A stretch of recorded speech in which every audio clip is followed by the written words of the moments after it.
Welcome, everybody. Thanks for being here today. I'm just going to share my screen here and we'll get started.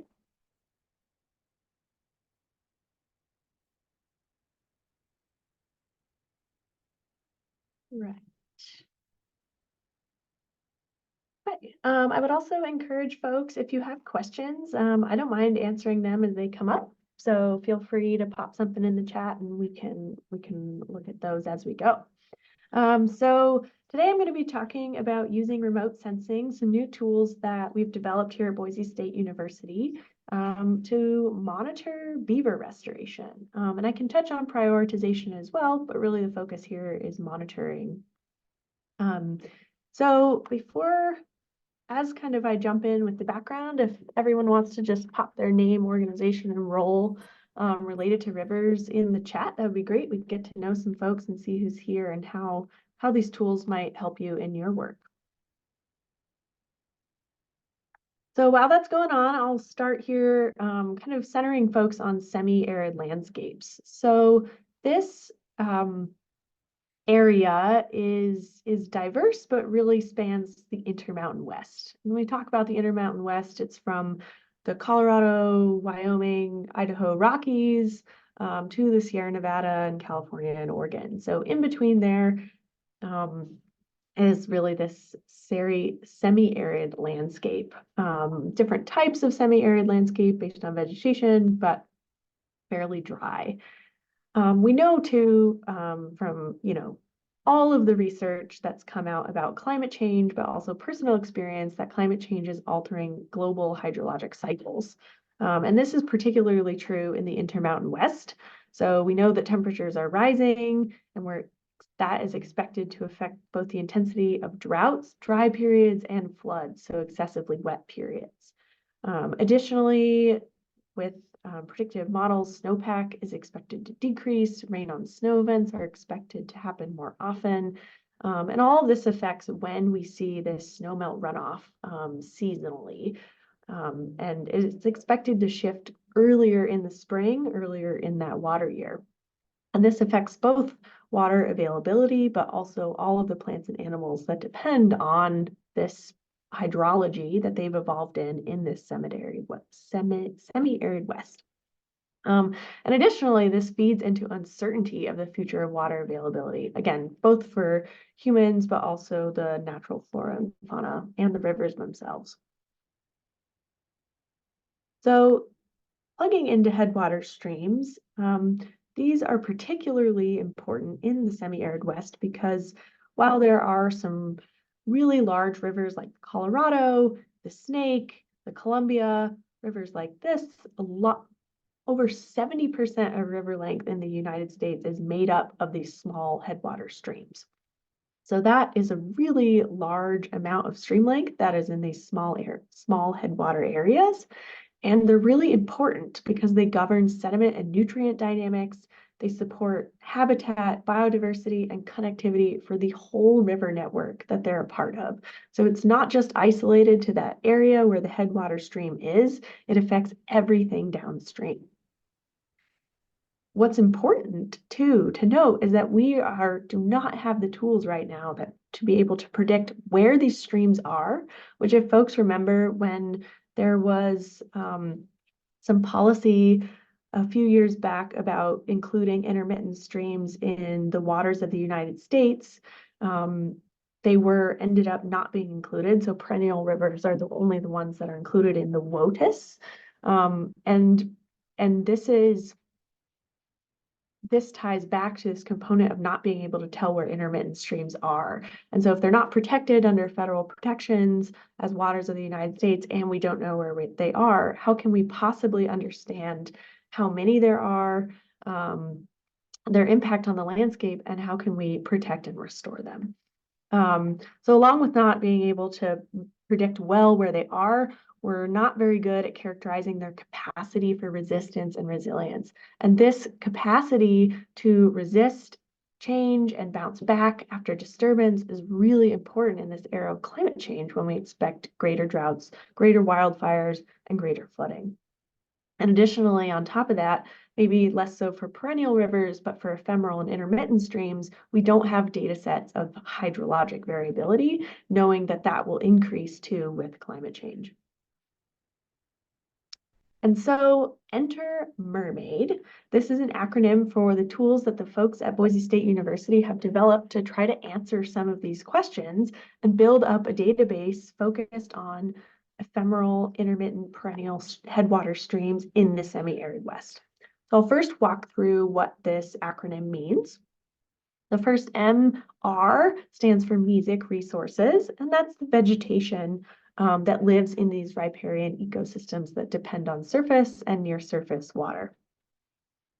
Second R is restoration, so a focus on changes through time of restored systems. Second M is monitoring, so looking at what's going on again with that restoration. And aid is simply aid. So this is the mesic resource restoration monitoring aid.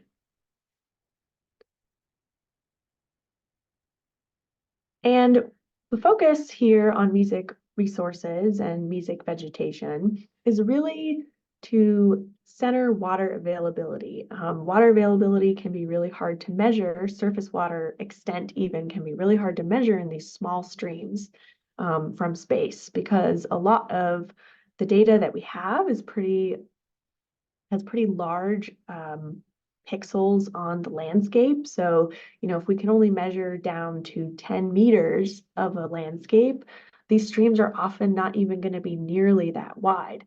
So it's pretty hard to measure the surface water directly, but we can use mesic vegetation, which often will extend beyond 10 meters, we can use it as a proxy to measure this water availability in the and around the West. And this tool set increases, again, that spatial scale of current tools. So there are tools out there that you can measure certain riparian ecosystems at 30 meters. This brings it down to 10 meters using freely available satellite data on the Google Earth Engine platform, which is all open source and free to use for research and education. And the other thing this tool does, which I'll go into in depth with some case studies, it allows for both inter and intra-annual measurements of mesic vegetation using both Landsat and Sentinel data sets. And what this means is you can look at not only how does the surface water and mesic vegetation change year to year, how does the hydrograph or how does the seasonality of that vegetation change within a year? Are you seeing a shift to an earlier snowmelt runoff with vegetation appearing earlier in the year or not? And you can use this to compare both degraded and natural streams, but also restoration. So you can look before restoration, after restoration to see how your system has changed. So this project is a collaboration between Boise State University with the team led by Jody Brandt and Utah State University with the team led by Joe Wheaton to improve the measurement of the impacts of this beaver rewilding for ecosystem restoration. And so this collaborative project includes the MERMAID toolbox, which is really what I'm focusing on today, Flux, which is a repeat photo app that Utah State is working on, and some other tools, Citizen Beaver and Brat, which we heard Wally talk about a couple weeks ago. So if you have questions on these, I would direct you towards Utah State because I'm really going to focus on MERMAID. But the idea is eventually that all of these tools will work together to help folks monitor their restoration sites. So the toolbox comprises mainly 2 tools and a landing page.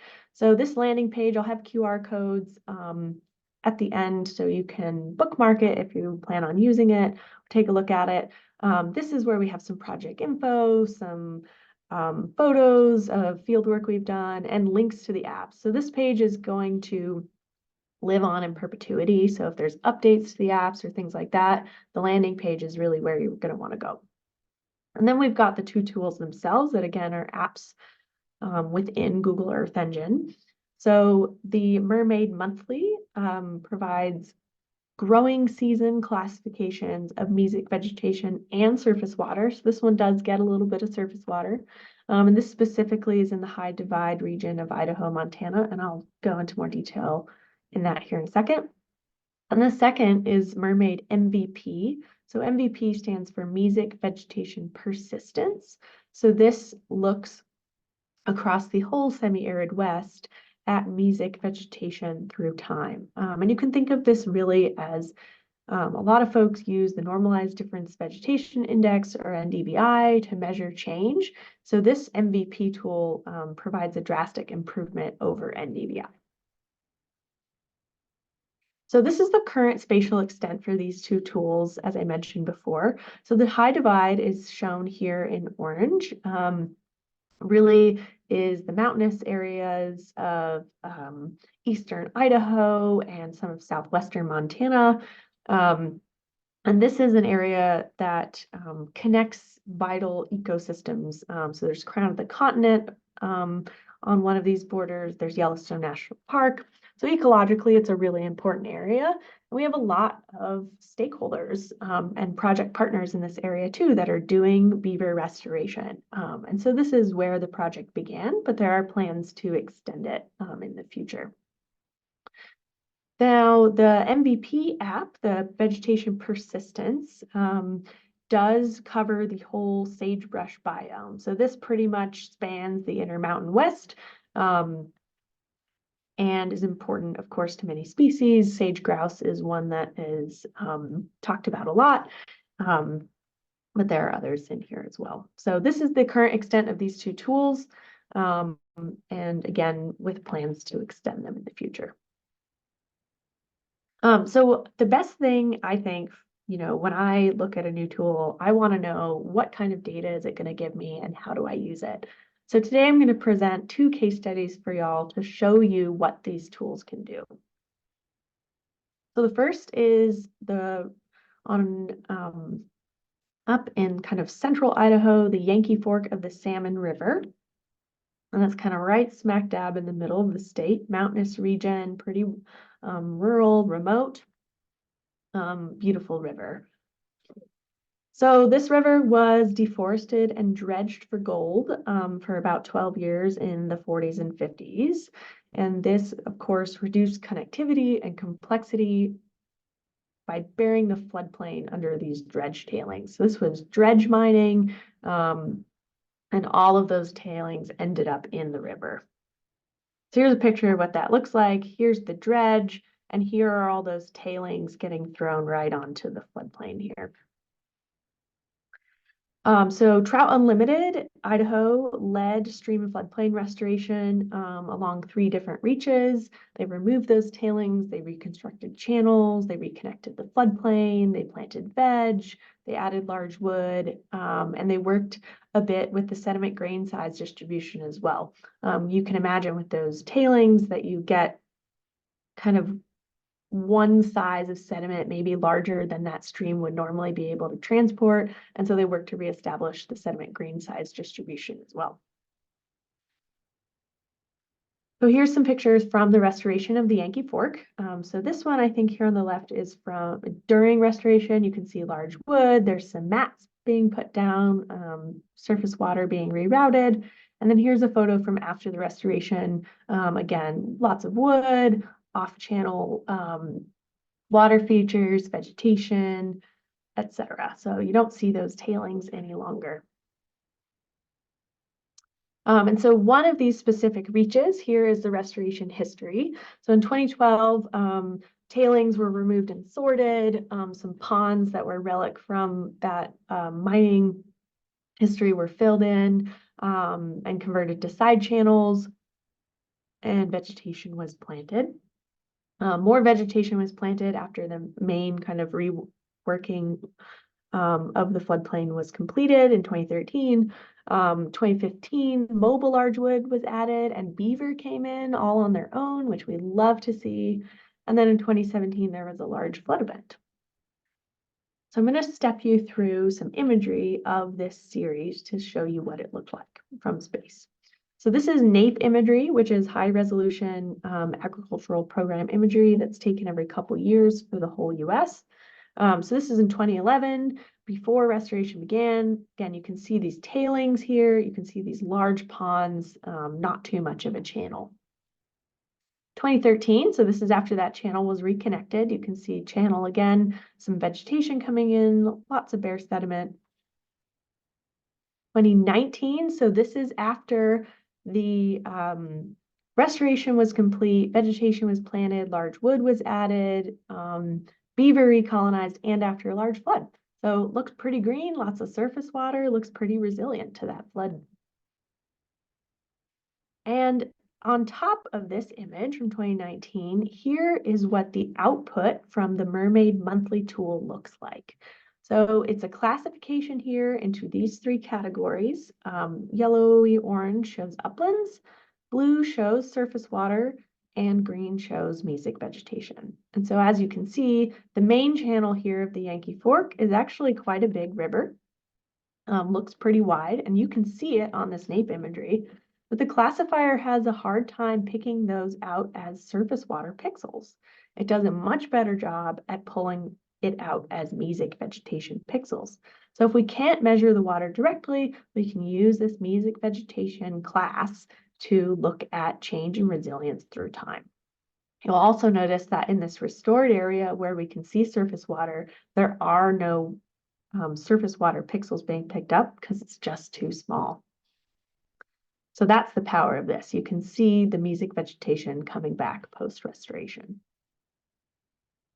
We can also get a time series. So this tool can give you those maps of classifications in the high divide, but it also gives you the data in a time series. So this is, again, the time series of mesic vegetation in red. Purple is a drought index to show what's going on climatically in the region during this time. And then on top of it is overlaid the restoration activities and when they occurred. And so you can see there's reconstruction. That's maybe when you hit a low of mesic vegetation, as you would expect, because you're reworking that floodplain. You're adding vegetation, and you start to see this mesic vegetation percent of valley bottom really increase through time.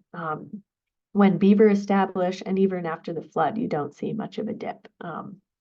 So this is also a great tool to be able to quantify the change in these systems and show it right next to the restoration activities you're taking to measure that time.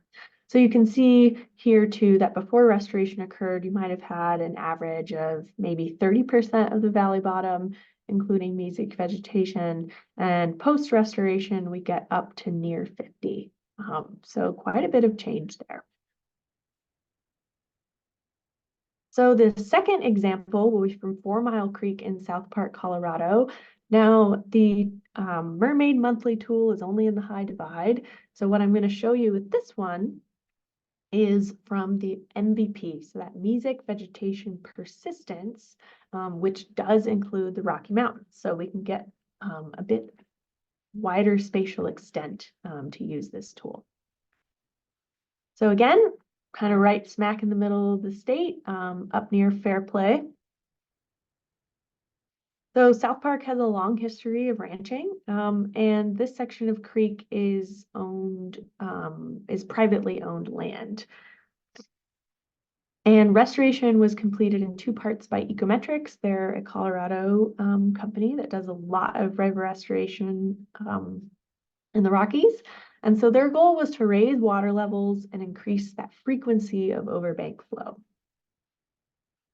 So in the section that I'll show you in 2015 to 2016, there was some management of how livestock were grazing. And then in 2018, they really went in and reconfigured the channel floodplain and planted a ton of young and adult willows in this area. In the lower section, again, they had some grazing management and physical reconfiguration of channel in the floodplain. So similar things in these sections with lots of replanting in that upper section.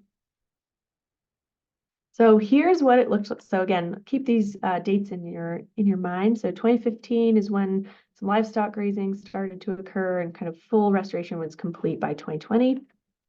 So this is 2013. This is a pretty dry area, but you can see the channel is kind of single thread, probably incised, very dry here.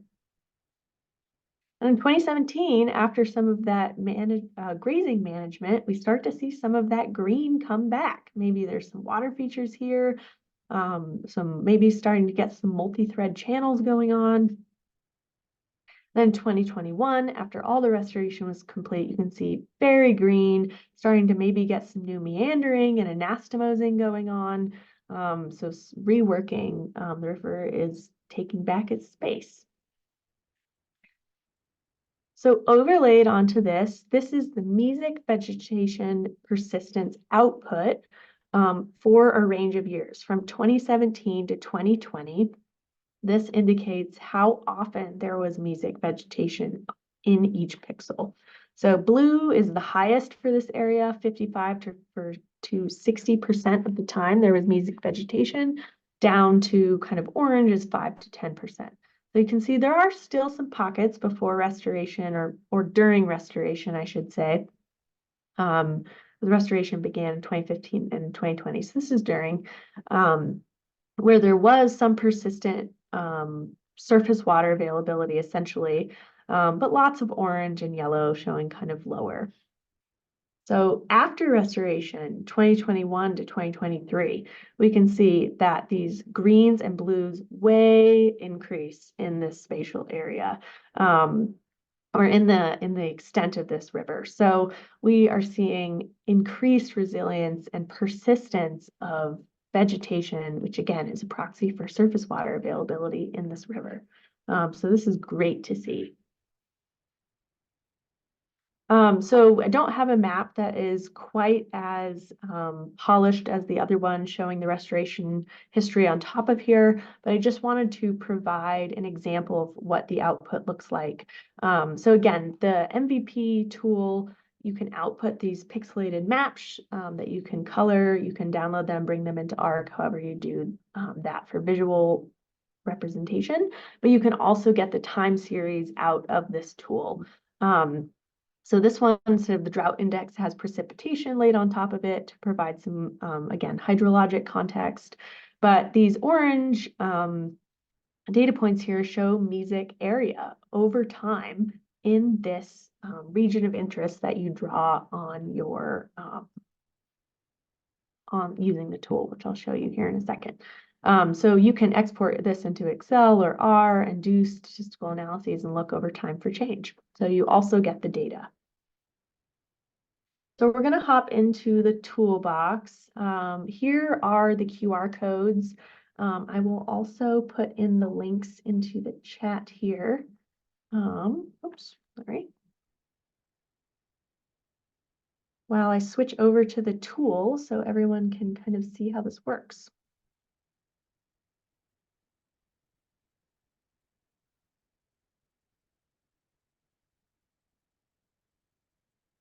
Okay, so here is the link to the landing page. So that'll take you to project info and links to the two apps.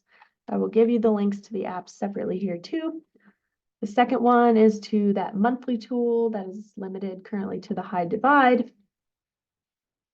And this third one is for the MVP tool that covers the Intermountain West.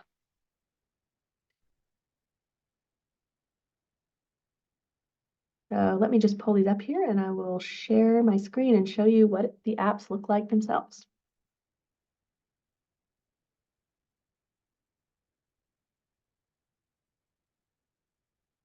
All right. Let's see my screen. Okay, so here's the landing page. It's housed on Boise State's website, but again, it includes a lot of the information I shared today. Here's the links to those apps directly. So Mermaid Monthly and Mermaid MVP. I did a training that included quite a bit of the same information I'm giving today, but this has been recorded. And so you can go back and watch it if you want to remember how to use it. that will live there. And then there's some more information on the research and the project team here as well. So a great place to go for everything mermaid. So here is what the monthly mermaid app looks like. It automatically zooms into the high divide when you open it. So there's a user guide here that's linked to help step you through it too and then explain a little bit more of the science. And it also links to the papers that the team has published on this tool. You can learn more about the high divide, and it steps you through how to use it here. So I will show you the same area. I can navigate there easily to show you how to get this data. So the Yankee Fork. So you can also use this like use Google Maps and Google Earth Engine. You can just type in a place. So here pops up the Yankee Fork Gold Dredge. It'll zoom in. There's the dredge. Let's find the section that was restored.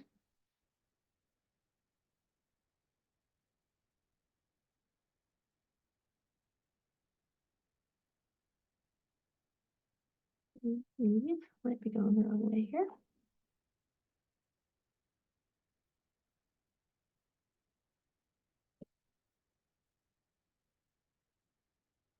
Still getting my bearings in Idaho. Sorry, everybody.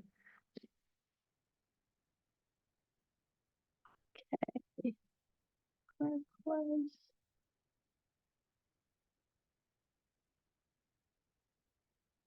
Well, instead of just poking around here, I'll just pick an area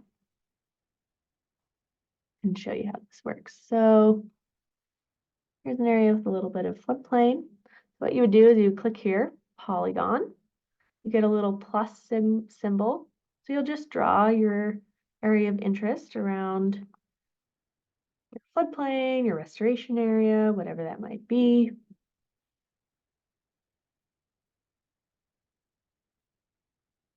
And wherever you draw the area of interest, that is where you will get both classifications and your time series out of. So if we want to use Sentinel data, we're going to leave these time series charts here. If you want to go back in time past 2017, you need to change your data set here. This just means Sentinel Fusion.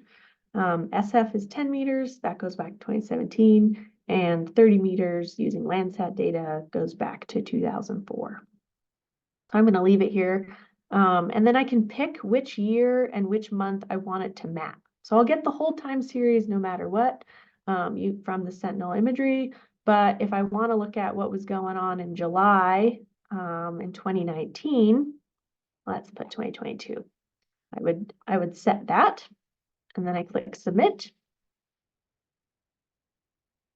And there's the mesic vegetation. Again, didn't pick up any surface water, but that doesn't mean there isn't surface water there. So if we scroll down, we can look at, again, there's a drought index here for reference. Surface water proportion, it looks like it picked up a little bit, but really what's interesting is the mesic vegetation because we know there's water there. We just might not be able to measure it. So here is the zoomed in version. So again, if you run this, you can click this little pop-out box on any of these to get a bigger chart here, and then you can download it as an image or as a CSV file. So you can bring it in and do your own data analysis on it. So basically this shows over time how the mesic vegetation is changing. And this was not a restored section I picked, so it looks like it's staying either about the same or decreasing, but depending on the area you pick, you will see different trends. Okay, and then also a box pops up here that says download. If you click that, it will download this raster right here that you can bring in and map however you like. But again, remember this raster, if you download it, is just from July 2022. Okay. Any questions on this app before I move on to MVP?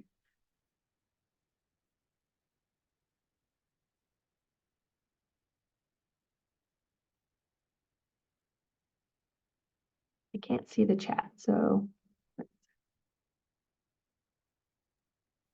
It looks like, so, okay, these are great questions. So Michael Larcher asked if there's any geographical constraints for the model. So yes, so as I mentioned, currently this Mermaid Monthly tool is only available for the High Divide in Idaho and Montana. And but the MVP, the Mesic Vegetation Persistence, is for the whole Intermountain West. So good question. And then Luan Wan asked, are we able to upload our own polygon? So this has come up a lot and is something that folks really would like to see. Unfortunately, like it's a constraint of Google Earth Engine apps that you can't do that right now.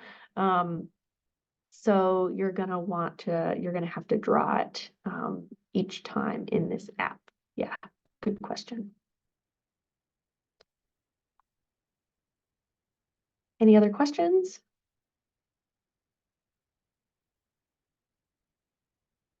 Okay, so I will move on to the MVP app.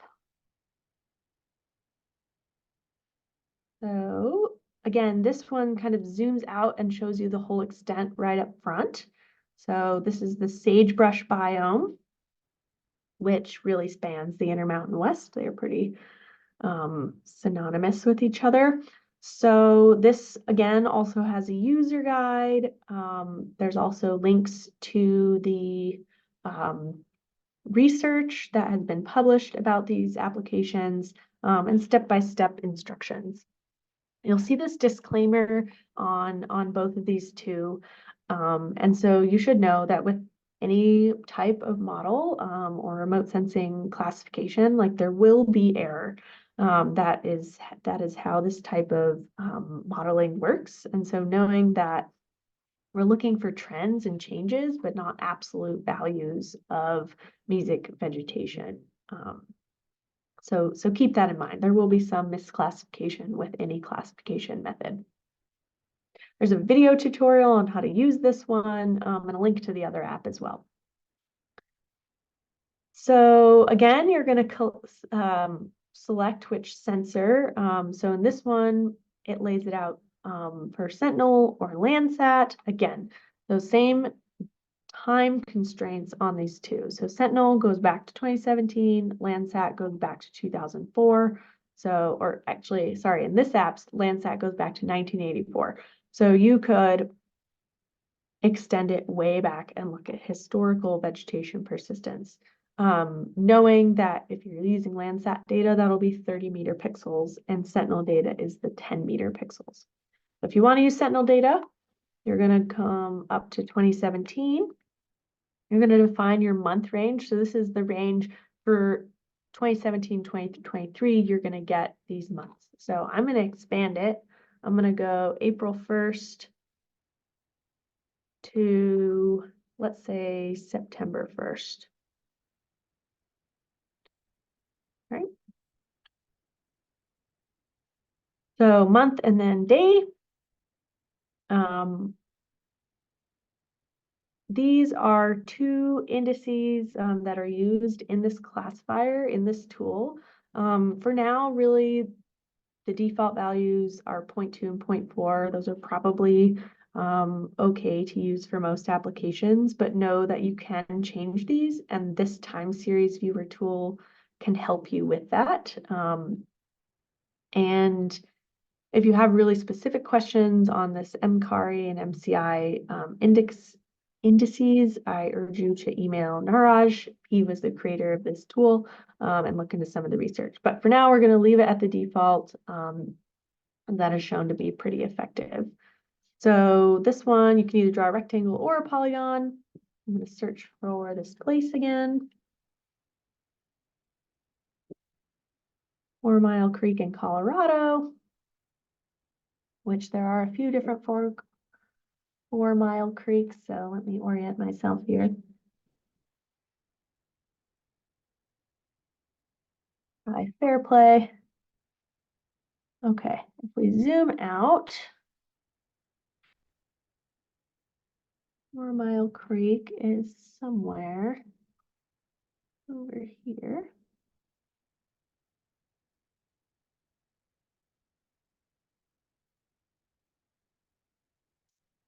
Okay, so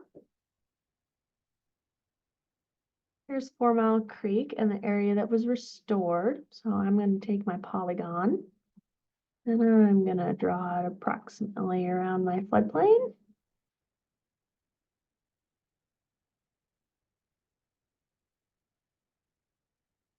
Let's take a section of it.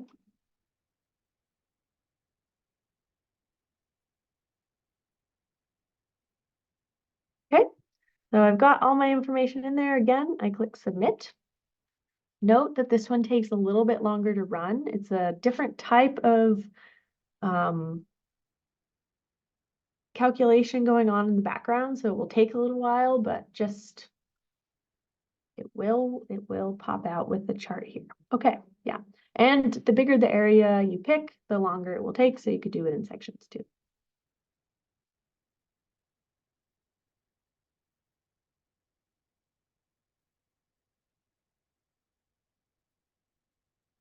Okay, so here is the map, and it will show you other parts of the area too, not just in your polygon. So you could click a polygon over here and it will run it. But this map is for within this polygon, even though it's showing you beyond the polygon. You can choose a different NAPE image if you want to look at that high resolution imagery underneath to get an idea of what's going on. Still just loading up some of these here.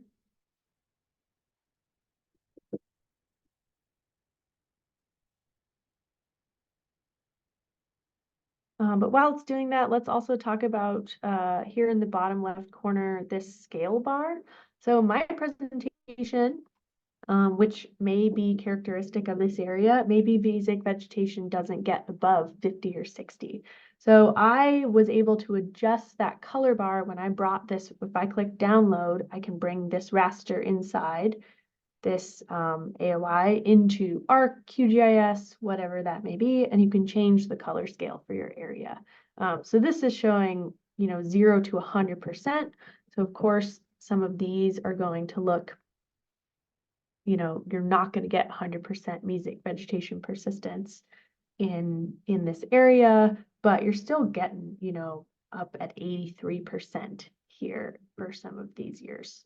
So keep that in mind that this color bar scale also will change kind of how you interpret it. Okay, so it's running. So you can pop out this map as well. You get that plot. You can download the data here and look at change through time.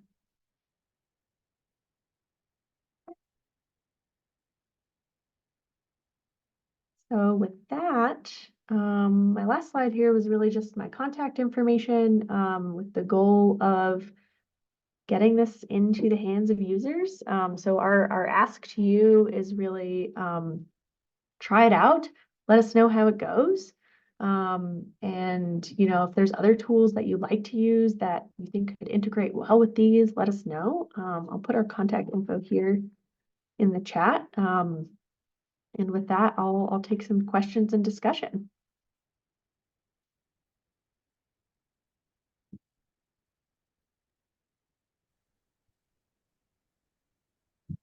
Oh, you want to, you guys can yell out if you want there. There's a question, where are you planning to expand these apps to? Oh, we're from Alberta. So it's a good question. I believe, and again, I didn't develop these, but from kind of information I heard yesterday, the goal would be to expand the Mermaid Monthly to the Intermountain West, so the same extent that MVP is right now.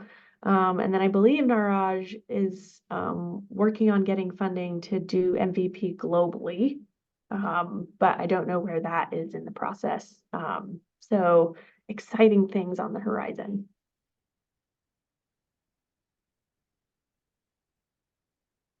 Is there any, I don't know, the thought or option about making it like a Google Earth add-in where you could actually scroll through different imagery and As a data set in Google Earth Engine, you mean?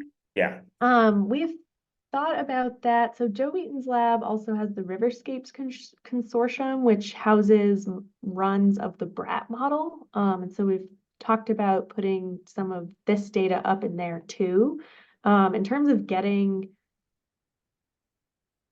the data sets into Google Earth Engine as layers, I'm not sure about that. I don't know how that process goes, but I can ask the team and see if they've talked about it. That's a good idea. Hi, Emily. Thanks for the presentation. I had a question around, I'm calling from Fort Collins, so I work in the headwaters of the Kashla-Puta River. I'm wondering, because this tool, specifically the MVP, was created for the sagebrush biome, if it's appropriate or you see any like considerations for using it in like a headwaters location. Yeah, that's a good question. Again, I would refer to Naraj with the specifics. I know that it doesn't extend into like the kind of rainforest Pacific Northwest, because there were issues there because it's a lot greener and the vegetation dynamics are pretty different. My feeling though is that in places like Fairplay and South Park, it's pretty arid there. And so it's fairly similar. And there are though, like central Utah, southern Utah are arid. Lots of parts of Idaho where this was tested, eastern Oregon are very similar to kind of those headwater streams in Colorado, I would say. But that's a great question. One of my goals for my postdoc that I started here in August, and my plan, which I will hopefully be presenting this research at BeaverCon this year, is using the MVP tool mainly to look at comparing broadly across the Intermountain West a bunch of different restoration projects and how we can use these tools to monitor them. So looking at degraded, natural, and restored beaver meadows in Idaho, Colorado, Utah, Oregon, California. So I'm collecting sites and going to see, how these tools align with the known restoration history to get at some of that. Yeah, and a bunch of sites are going to be in Colorado because I have a good relationship with Ecometrics. So if you guys have sites too that fall within that area, I'd be happy to include those as well. Thank you. Oh, Brian, you're muted. Oh, I was just volunteering a site, but I'll email you later. Sounds great. Yeah, please do. Anyone else have any other questions? Or are you all playing with it as we're talking like I am? I had a follow-up question to the sharing of the sites. Do you have like, is a larger project area more ideal for you, or like, is there like a spatial extent that would be helpful? I'm thinking sometimes we have smaller projects, but we also have a few large ones we could send. Yeah, I mean, larger is better in terms of pixel size, but I could test it out at the smaller ones and see. But if you've got larger ones, those would be great. And Rosalie, it looks like you've got some sites down in Rio Grande National Forest. Yeah, my email's in the chat. Please send me info and we can chat. Because my goal really is to kind of get out of the like specific sites and look at like regionally what are like, when can we measure change? At what point after restoration is change measurable? Is it 2 years? Is it 5 years? Is it 10 years? And do these restored systems kind of approach a naturalness that we can, or is there a threshold that they can't break through? So I'm really interested in getting lots of diverse sites from these areas. So yeah, please send them my way. That would be great.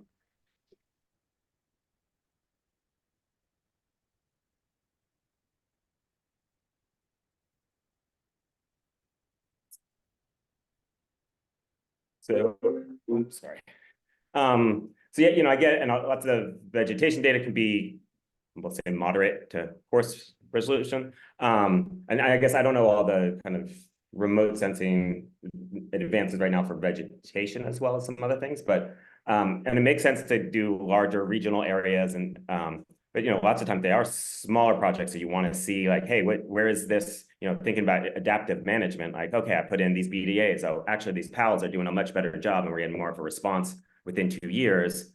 And this might be beyond this talk, but do you have ideas for like, hey, how do we assess that kind of higher resolution response?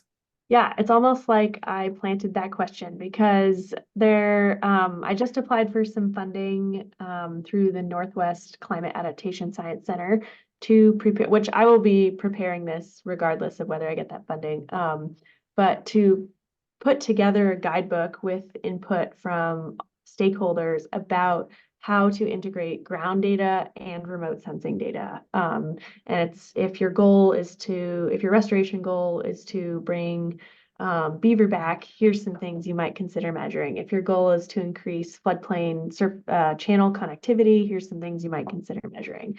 If you have a budget of 0, here's some remote sensing tools. If you have a budget of millions, here's some ground data you could collect, go out every year with a full field crew.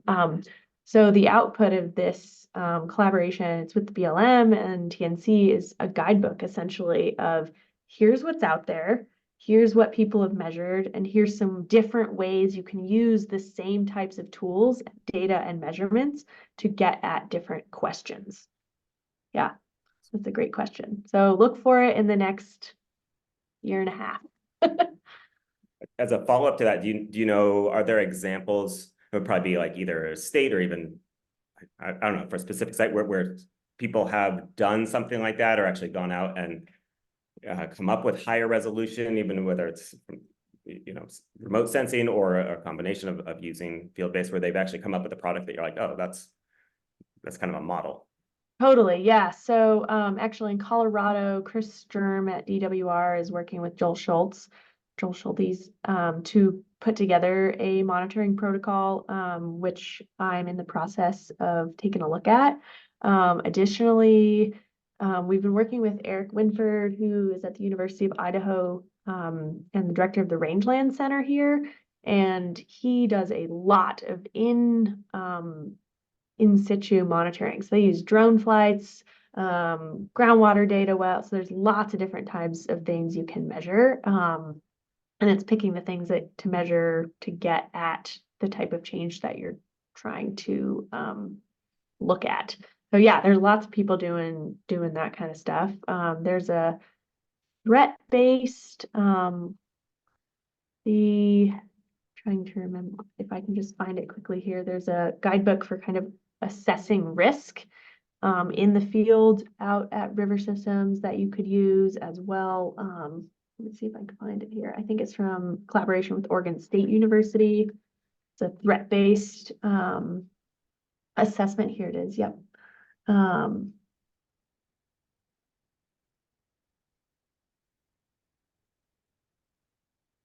But yeah, there's lots of really, really cool stuff going on. And so the idea with the guidebook is not to reinvent the wheel, but kind of bring it all into one place and be like, here's some different ways you can do this.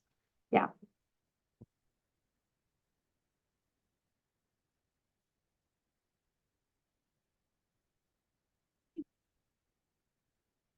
Any other questions? Okay, speak up, or I will do some wrapping up, and then anyone who wants to stick around, I guess, can chit chat. So before people take off, yeah, thanks everyone for coming. Thank you, Emily, so much. That was great. That's yeah, it was really cool. I started playing with it, and I probably should have been watching it, but yeah, it's yeah, cool to look at my site. So thank you so much for the talk. That was great. We will post this the recording to our Google Drive. So keep that, I guess keep a lookout for that. And then so I just want to announce next month, which is so it's going to be the 9th, we're having a talk by Dr. Rose Smith she's a stream ecologist from Riverscape Restoration Program Manager with the Sageland Collaborative in Utah. And she's going to present on monitoring what? And it's integrating data collection for adaptive management and applied research for low-tech PBR projects in Utah. So that should be another fun, exciting talk. So hopefully people can show up for that. Other than that, I think, just a reminder that, BeaverCon is coming up down the road. The proposals are due in about a month. Oh, Sorry, Avery, were we all supposed to cheer? No, I'm just cheering. Good. Yeah. Okay. Yeah. And Adam also put in the chat the link for anyone. And yeah, thanks for the reminder, Brian. 3 weeks left to submit abstracts and proposals. And that link is in the chat for BeaverCon 2024 in Boulder, Colorado. Well done. And then other than that, we do still have some openings for speakers. So it would be great if we actually had some of our working group members speak so we could all get to know each other, what people are doing, and maybe get some collaboration and stuff like that going together. And we don't just need to bring in big guns like Emily to draw a crowd. So yeah, if people are interested or you have it can be totally open-ended. If you've got a project you really want to show off some cool results, great. If you have a proposal you're putting in that you want to run by everyone and get feedback, that's also more than welcome. So yeah, keep that in mind. And I think with that is the last of my announcements. Emily, can you share your contact info? Because there's some questions I have on a collaborative effort potential that I'd love to talk to you about. Yes, I will put that in the chat here. Thank you. This excellent presentation. Really excited to see the work that you're doing with your team at Boise, and yeah, definitely see such huge applications for it. Thank you. I really appreciate that. And I followed your work as well. So great to meet you. Thank you.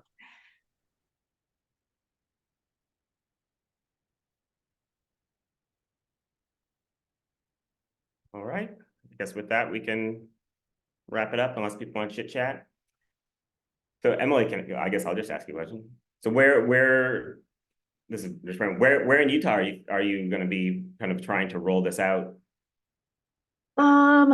So I also know Rose Smith. So I know they've done some work in that Park City area with beaver restoration. I'm specifically looking at beaver sites, just like beaver focused restoration, either with dam analogs or reintroducing beaver, just to kind of keep it a little bit controlled because there's so many different types of restoration. And really that's why getting sites from folks who have really intimate knowledge of the restoration is so useful, because I want it to be as consistent as possible, or at least be able to kind of constrain those initial conditions, or what were the goals of the restoration, and can we find sites that had similar-ish goals.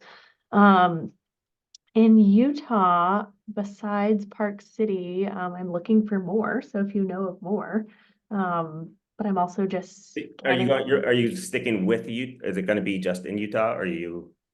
Oh, no, it's going to be all over. So Colorado, Idaho, Southern Montana, so the whole Did I say Utah? And I was like, oh, wait. Yeah, and of course, Joe Wheaton's lab has a bunch of sites in Utah as well. Yep. There's also this other tool kind of through the Riverscapes Consortium where folks can upload info about their own projects. It's the LTPBR, low-tech process-based restoration, essentially a map where you can put in as much or as little information as you want. And I will also be using that. So if folks have sites and are